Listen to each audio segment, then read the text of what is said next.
నమస్తే welcome to Pragathi media నేను ఆదిత్య తిరుమల లడ్డు కల్తీ అంశంపై ఆంధ్రప్రదేశ్ అసెంబ్లీలో జరిగిన చర్చలో ఉప ముఖ్యమంత్రి పవన్ కళ్యాణ్ చేసిన వ్యాఖ్యలు రాజకీయ వర్గాల్లో చర్చనీయాంశమయ్యాయి. లడ్డు కల్తీలో మాజీ సీఎం జగన్మోహన్ రెడ్డికి నేరుగా సంబంధం ఉందని తాను అనడం లేదని పవన్ కళ్యాణ్ స్పష్టం చేశారు. ఈ తప్పులన్నిటికీ గత ప్రభుత్వ హయాంలో టీటీడీ పాలక మండలి మాత్రమే బాధ్యత వహించాలని ఆయన పేర్కొన్నారు. ఒకవైపు సీఎం చంద్రబాబు నాయుడు ఇది కుట్ర అని అంటుంటే పవన్ కళ్యాణ్ మాత్రం జగన్ కు ఈ విషయంలో సంబంధం లేదని చెప్పడం కూటమిలో ఉన్నటువంటి భిన్న అభిప్రాయాలను సూచిస్తుంది.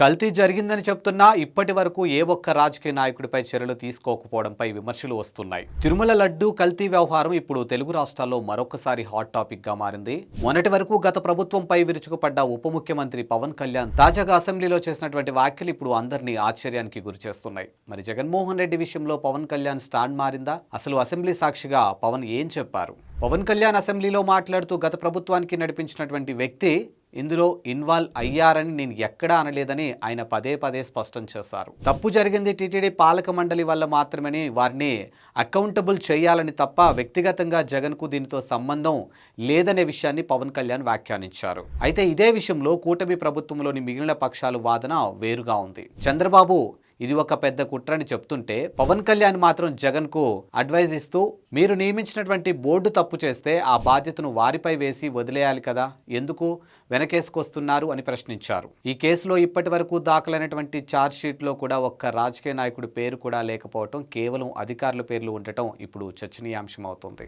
ఒకవైపు కల్తీ జరిగిందని గట్టిగా నమ్ముతున్నటువంటి కూటమి ప్రభుత్వం, మరోవైపు జగన్ కు సంబంధం లేదని చెప్తున్న పవన్ కళ్యాణ్, మరి విచారణ ఎటువైపు వెళ్తుంది?